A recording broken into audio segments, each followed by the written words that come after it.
주요 제보 내용으로는 이재명 대표 및 민주당 관련 허위 조작 정보, 문형배 헌법재판관 관련 허위 정보, 폭동 테러 동향, 부정선거 음모론 확산 등이 있습니다. 먼저 이재명 대표와 민주당 관련 허위 조작 정보가 SNS를 통해서 확산 중에 있습니다. AI 영상 이미지를 활용해서 계엄 시 선관위 범죄자들이 체포되었지만 이재명 도움으로 카리브해로 도피했고 판사와 고위 공무원들이 연관되어 있다는 허위 정보가 SNS 유료 광고까지 활용되어 유포된 정황이 포착되었습니다. 또한 주 4일제 시행 시 월급이 반토막 난다. 이재명이 국가를 중국에 바칠 예정이라는 전혀 근거 없는 허위 사실도 유포되고 있습니다. 다음으로 문형배 헌법재판관 관련 허위 정보가 확산되고 있습니다. JTBC 원본 기사를 조작해 유포하는가 하면 온라인 카페에서는 동창 등의 댓글을 음란물과 연결하여 음란물을 댓글에 달았다는 식으로 조작한 정황이 제보되었습니다. 또한 이미선 헌법재판관이 사망했다는 허위 조작 정보도 유포되는 등 악의적 정보 조작이 지속되고 있습니다. 더불어 미군과 인터폴을 사칭해 총기를 인증하며 권성동 의원 살해를 예고하거나 특정 커뮤니티를 통해 인권인 3인 이상 사살하라라는 살해 명령을 유포하는 정황도 제보되었습니다. 다음으로 국민의힘 거짓말 시리즈 10번째 발표를 전용기 소통위원장님이 하시겠습니다. 네, 전용기 의원입니다. 국민의힘 거짓말 시리즈 10번째 발표를 시작하겠습니다. 국민의힘 이상희 의원이 위원장으로 있는 미디어 특별위원회는 지난 11일 비상계엄 이후 아침 라디오 시사 프로그램 출연 현황을 전수조사한 결과 국민의힘이 더불어민주당보다 출연이 적어 방송의 균형이 무너졌다고 주장했습니다. 그러나 국민소통위원회가 SBS 김태현의 정치쇼에 출연한 현황을 전수조사한 결과 국민의힘 주장은 사실과 다르다는 것이 확인되었습니다.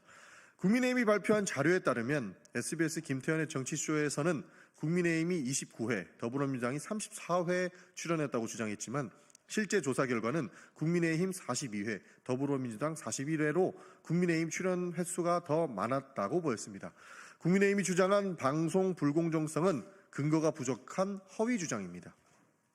또한 국민의힘이 발표한 다른 아침 라디오 시사 프로그램 출연 현황을 살펴보니 MBC 김종배의 시선 집중에서는 국민의힘이 14회, 더불어민주당이 40회, CBS 김현정의 뉴스쇼에서는 국민의힘이 18회, 더불어민주당이 32회 출연했다고 밝혔습니다.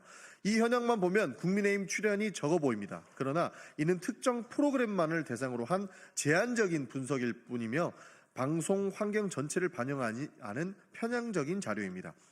국민소통위원회가 지난주 2월 3일부터 7일까지 채널A의 뉴스 탑10, 김진의 돌직구쇼 등 시사 프로그램을 분석한 결과 더불어민주당 패널이 24회, 국민의힘 패널이 17회 출연했지만 보수 성향인 정혁진, 김광상, 서정욱, 이현종 패널까지 포함하면 보수 진영 패널 출연이 28회로 진보 진영의 패널보다 25회나 더 많았던 것으로 확인되고 있습니다. 이러한 결과는 국민의힘 주장이 특정 프로그램에서의 데이터를 선별적으로 이용한 왜곡된 해석임을 보여줍니다. 더 나아가 방송 패널의 구성은 단순 출연 횟수만으로 평가할 수 없습니다. 현재 22대 국회 의석수를 보면 더불어민주당이 170석, 국민의힘이 108석을 차지하고 있습니다.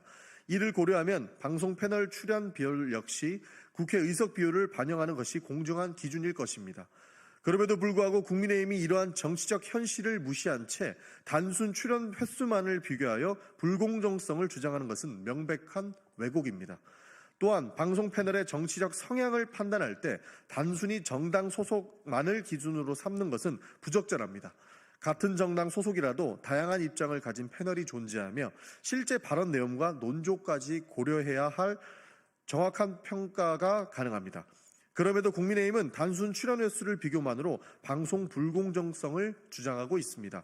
결론적으로 국민의힘이 방송의 균형성을 논하려면 신뢰할 수 있는 데이터를 공개하고 특정 프로그램뿐만이 아닌 전체 시사 프로그램의 종합적인 분석으로 하는 방식으로 접근해야 할 것입니다. 라디오뿐만 아니라 종합 편성 채널 시사 프로그램, 저녁 뉴스, 유튜브 정치 시사 콘텐츠까지 포함한 종합적인 비교가 필요하며 패널의 실제 발언과 논조까지 반영해야 보다 정밀한 평가가 이루어질 수 있을 것입니다. 국민의힘은 이번에도 사실을 왜곡하여 국민을 호도하고 있으며 이를 통해 정치적 이익을 얻으려고 하고 있습니다. 국민의힘 발표는 객관적인 데이터를 분석을 기반한 것이 아니라 특정한 정치적 목적을 위한 하나의 거짓 주장에 불과하다는 것입니다. 국민소통위원회는 공정한 미디어 환경이 조성될 수 있도록 지속적인 모니터링을 통해 문제 제기하는 것은 물론 근거 없는 주장과 왜곡된 정보에 대해서는 철저히 사실 검증을 통해 진실을 바로잡는 노력을 멈추지 않을 것입니다. 이상입니다.